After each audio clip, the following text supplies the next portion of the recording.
Et c'est Françoise de Gaulle. Bonjour Françoise. Coucou Cécile, coucou Patrick, salut mes deux pères et mères Noël. Alors, Emmanuel Macron, 2 heures hier soir sur TF1 et LCI, sur son bilan, ses erreurs. Il n'a pas fait acte de candidature. Qu'est-ce qu'il faut retenir de ces 2 heures assez convenues, Françoise? Convenu, presque une purge, diront certains. Et bien l'adverbe du jour et du matin, c'est follement. Eh oui, follement. Pourquoi? Parce que Emmanuel Macron, il nous dit qu'il a appris à aimer follement la France. Et les Français, Mazette, il est follement sur la route de la candidature. Il l'a pas dit hier, mais enfin bon, tout était inscrit.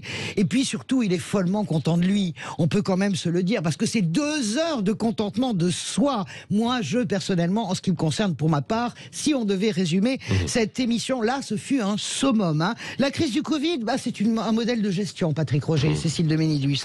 Un modèle de gestion démocratique. 12 lois ont été votées, nous dit-il. Et puis quand on lui rétorque qu'il y a quand même eu 50 conseils de défense, pas du tout. Tout ça, c'est fantasmé, cet exercice du pouvoir-là est fantasmé. Le manque de masques, les lits qui manquent, les lits qui ont été supprimés. Mais non, vous ne comprenez rien, on avait anticipé au maximum. Et puis, c'est pas les lits qui manquent, c'est les personnels. Et puis, la phrase habituelle, jamais un gouvernement n'a fait autant que nous sur ce sujet, comprenez que moi. Follement qu'autant de lui au point de ne pas s'excuser. Parce que j'écoute toutes les radios ce matin, toutes les télés. J'entends que le chef de l'État fait un mea culpa. Mais où est-ce que vous avez vu un mea culpa? Le si j'ai blessé quelqu'un a toujours été précédé hier soir de tout a été sorti de son contexte. Tu parles d'une excuse. Je pense qu'on a du mal à dire je m'excuse. Et puis il a déjà fait le coup plein de fois sur si j'ai blessé quelqu'un. En 2018, en 2019 et même à ses débuts de ministre de l'économie, on a oublié septembre 2014. Il traite les salariés de gars d'illettrés sur Europe 1. Hop, il va s'excuser l'après-midi avec cette phrase si j'ai blessé quelqu'un. Nous sommes en 2021, ça fait 7 ans qu'il l'utilise. En vérité, le je m'excuse hier soir a été remplacé par le j'ai appris. C'est la version macronienne du j'ai changé de Nicolas Sarkozy. Alors, à quoi a servi cet exercice du coup? D'abord à saturer l'espace médiatique.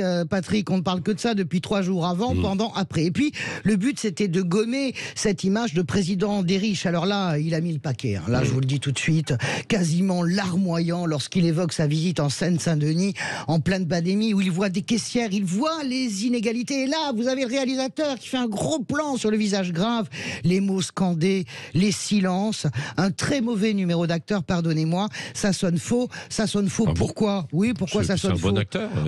Oui, pourquoi ça sonne faux? Parce que c'est le même président de la République aux larmes de crocodile d'hier soir. C'est celui qui a baissé les APL, qui a supprimé l'ISF, qui a réformé les allocations chômage, qui a créé la flat tax. C'est celui qui parle des gens qui ne sont rien. Évidemment, le voir larmoyer hier avec ses larmes de crocodile, pardonnez-moi, je vais être sévère, il y avait quelque chose de tout à fait grotesque. Et surtout, on a compris la stratégie. Qu'est-ce qu'il fait Emmanuel Macron hier? Il cherche la gauche. Pourquoi est-ce qu'il cherche la gauche? Parce qu'il a bien compris que Valérie Pécresse, elle n'était pas attendue. C'est une candidate solide qui non seulement coupe l'hémorragie à droite, mais est capable de faire revenir au bercail à la maison, si les mouches changent d'âne en fonction des sondages, eh bien des gens dès le premier tour. Emmanuel Macron, il fait le calcul que son premier tour n'est pas forcément si assumé et assuré que ça. Alors derrière tous ces falbalas, ces larmes de crocodile, eh bien il y avait un grand clin d'œil à la gauche. Gouverner à droite, faire campagne à gauche, c'est un grand classique. Mais comme le dirait mon ami Héraclite,